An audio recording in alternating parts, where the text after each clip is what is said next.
ನನ್ನೆಲ್ಲ ಪ್ರೀತಿಯ ಬಂಧುಗಳಿಗೆ ನಮಸ್ಕಾರ. ಯೂತ್ ಮೋಟಿವೇಶನ್ಸ್ ಕನ್ನಡ ಚಾನೆಲ್ಗೆ ನಿಮಗೆಲ್ಲರಿಗೂ ಪ್ರೀತಿಯ ಸ್ವಾಗತ. ನಿಮ್ಮ ಜೀವನವನ್ನು ಇತರರೊಂದಿಗೆ ಯಾವತ್ತೂ ಹೋಲಿಸಿಕೊಳ್ಳಬೇಡಿ. ಯಾಕಂದರೆ ಸೂರ್ಯ ಮತ್ತು ಚಂದ್ರನನ್ನು ಹೋಲಿಕೆ ಮಾಡಲು ಸಾಧ್ಯವೇ ಇಲ್ಲ. ಅಂದ ಮೇಲೆ ನಿಮ್ಮನ್ನು ನೀವು ಬೇರೆಯವರಿಗೆ ಏಕೆ ಹೋಲಿಕೆ ಮಾಡುತ್ತೀರಾ? ಅದೇ ರೀತಿ ವಿವೇಕ ಇಲ್ಲದೆ ಆನಂದ ಎಲ್ಲಿ? ಈ ಕತೆ ಕೇವಲ ಕಾಲ್ಪನಿಕ ಕತೆ ಸ್ನೇಹಿತರೆ. ಈ ಕತೆ ನಿಮ್ಮ ಕಲ್ಪನೆಗೆ ಬಿಟ್ಟಿದ್ದು. ಒಬ್ಬನು ಮನಃಶಾಂತಿಯನ್ನು ಹುಡುಕಿಕೊಂಡು ವಿವಿಧ ಆಧ್ಯಾತ್ಮಿಕ ಗುರುಗಳು ಹೇಳಿದಂತೆ ವಿವಿಧ ರೀತಿಯಲ್ಲಿ ಪ್ರಯತ್ನಿಸುತ್ತಿದ್ದನು. ಅವನು ಒಮ್ಮೆ ಸ್ವಾಮಿ ವಿವೇಕಾನಂದರನ್ನು ಭೇಟಿಯಾಗಿ, ಸ್ವಾಮೀಜಿ, ನಾನು ಒಂದು ಮುಚ್ಚಿದ ಕೋಣೆಯಲ್ಲಿ ಗಂಟೆಗಟ್ಟಲೆ ಕುಳಿತು ಧ್ಯಾನ ಮಾಡುತ್ತೇನೆ, ಆದರೆ ನನಗೆ ಮನಃಶಾಂತಿ ಸಿಗಲಿಲ್ಲ ಎಂದು ಹೇಳಿದನು. ಆಗ ಸ್ವಾಮಿ ವಿವೇಕಾನಂದರು, ಮೊಟ್ಟ ಮೊದಲು ನೀನು ನಿನ್ನ ಕೋಣೆಯ ಬಾಗಿಲನ್ನು ತೆರೆದಿಡು. ಅನಂತರ ಹೊರಗೆ ದುಃಖದಲ್ಲಿರುವವರನ್ನು, ಅನಾರೋಗ್ಯದಿಂದ ಬಳಲುವವರನ್ನು ಹಾಗೂ ಹಸಿದವರನ್ನು ನೋಡಿ ಅವರಿಗೆ ನಿನ್ನಿಂದ ಸಾಧ್ಯವಾದಷ್ಟು ಸಹಾಯ ಮಾಡು ಎಂದು ಹೇಳಿದರು. ಆಗ ಆ ವ್ಯಕ್ತಿಯು ವಿವೇಕಾನಂದರಿಗೆ, ರೋಗಿಗಳಿಗೆ ಸೇವೆಯನ್ನು ಮಾಡುವುದರಿಂದ ನನಗೆ ರೋಗ ಬಂದರೆ ಏನು ಮಾಡಲಿ ಎಂದು ಕೇಳುತ್ತಾನೆ. ಅವನ ಈ ಸಂದೇಹವನ್ನು ಕೇಳಿ ಸ್ವಾಮಿ ವಿವೇಕಾನಂದರು, ನೀನು ಪ್ರತಿಯೊಂದು ಒಳ್ಳೆಯ ಕೆಲಸದಲ್ಲಿಯೂ ತಪ್ಪನ್ನು ಹುಡುಕುತ್ತಿದ್ದರಿಂದ ನಿನಗೆ ಮನಃಶಾಂತಿ ಸಿಗುತ್ತಿಲ್ಲ. ಶ್ರೇಷ್ಠ ಕಾರ್ಯವನ್ನು ಮಾಡಲು ಬಹಳ ತಡ ಮಾಡಬಾರದು, ಅಂತೆಯೇ ಅದರಲ್ಲಿ ತಪ್ಪು ಕಂಡುಹಿಡಿಯಬಾರದು. ಇದೇ ಮನಃಶಾಂತಿಯನ್ನು ಪಡೆಯುವ ಏಕೈಕ ಮಾಧ್ಯಮವಾಗಿದೆ ಎಂದು ಹೇಳುತ್ತಾರೆ. ನಮ್ಮಲ್ಲಿ ಅನೇಕರು ಇಂಥದ್ದೇ ನಡವಳಿಕೆಯನ್ನು ಹೊಂದಿದ್ದೀವಿ. ನಮ್ಮಲ್ಲಿ ಅನುಕೂಲತೆ ಇರುತ್ತದೆ, ಹಣ ಇರುತ್ತದೆ, ಮತ್ತೊಬ್ಬರಿಗೆ ಸಹಾಯ ಮಾಡುವ ಒಳ್ಳೆ ಬುದ್ಧಿ ಇರುತ್ತದೆ. ಆದರೆ ನಮಗೆ ಇರುವ ಎಲ್ಲದರ ಬಗ್ಗೆ ಅಹಂ ಒಂದು ಹಿಡಿ ಜಾಸ್ತಿಯೇ ಇರುತ್ತದೆ. ಮತ್ತೊಬ್ಬರನ್ನು ಕಷ್ಟದಲ್ಲಿ ಕಂಡಾಗ, ಮತ್ತಾರಿಗೂ ಸಹಾಯ ಮಾಡುವಾಗ ನಮ್ಮ ಹಣದ ದರ್ಪ ಅಥವಾ ಅಧಿಕಾರದ ಗತ್ತು ಅಲ್ಲೆಲ್ಲೋ ಇಣುಕಿ ಬಿಡುತ್ತದೆ.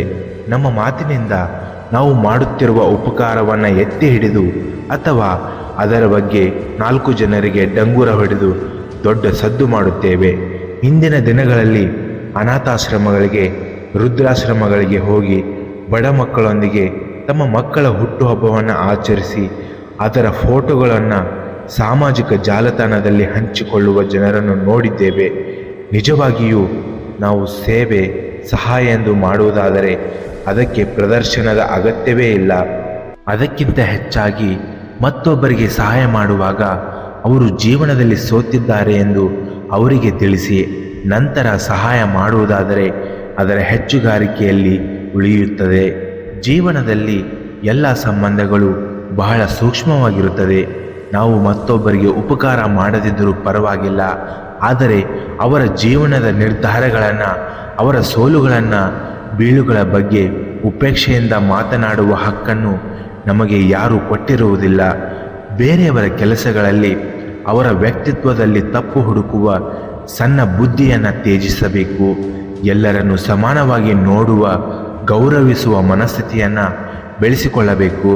ಮತ್ತಾರು ಜೀವನದಲ್ಲಿ ತಪ್ಪು ನಿರ್ಧಾರಗಳನ್ನು ಮಾಡಿದ್ದಾರೆ, ಸೋತಿದ್ದಾರೆ ಎಂದರೆ ಅವರು ಬದುಕಲು ಅನರ್ಹರು ಎಂದನ. ಇಂದು ಈ ಪರಿಸ್ಥಿತಿಯಲ್ಲಿ ಅವರಿಗೆ ಸೋಲಾಗಿದೆ, ನಾಳೆ ಅವರು ನಮಗಿಂತ ಚೆನ್ನಾಗಿ ಬದುಕುವ ಕ್ಷಮತೆ ಉಳ್ಳವರು. ಇಂದು ನಾವು ಚೆನ್ನಾಗಿ ಬದುಕಿದ್ದೀವಿ, ಯಶಸ್ಸು ಗಳಿಸಿದ್ದೇವೆ ಎಂದು ಬೇರೆಯವರ ಜೀವನದ ಬಗ್ಗೆ ಕೇವಲವಾಗಿ ಮಾತನಾಡುವುದು, ಅವರನ್ನು ಹಂಗಿಸುವುದು ಬೇಡ. ಎಲ್ಲರ ಬದುಕು ವಿಭಿನ್ನ, ವಿಶಿಷ್ಟವಾಗಿರುತ್ತದೆ. ಇಂದು ಕೆಳಗಿರುವವರು ನಾಳೆ ಮೇಲೆ ಬರಲೇಬೇಕು.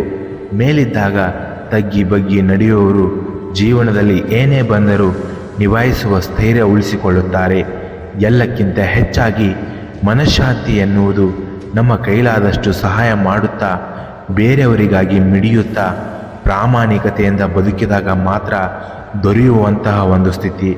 ಕೋಣೆಯೊಳಗೆ ಧ್ಯಾನ ಮಾಡಲು ಕುಳಿತರೂ ಮನಸ್ಸು ತಿಳಿಯಾಗದಿದ್ದರೆ, ಯೋಚನೆಗಳು ತಲೆಯಲ್ಲಿ ನಡೆಯುತ್ತಿದ್ದರೆ, ಗಂಟೆಗಟ್ಟಲೆ ಧ್ಯಾನದ ಹೆಸರಿನಲ್ಲಿ ಕುಳಿತಿದ್ದರೂ ಒಂದೇ ನಿಂತು ಶಾಂತಿ ಸಿಗುವುದಿಲ್ಲ.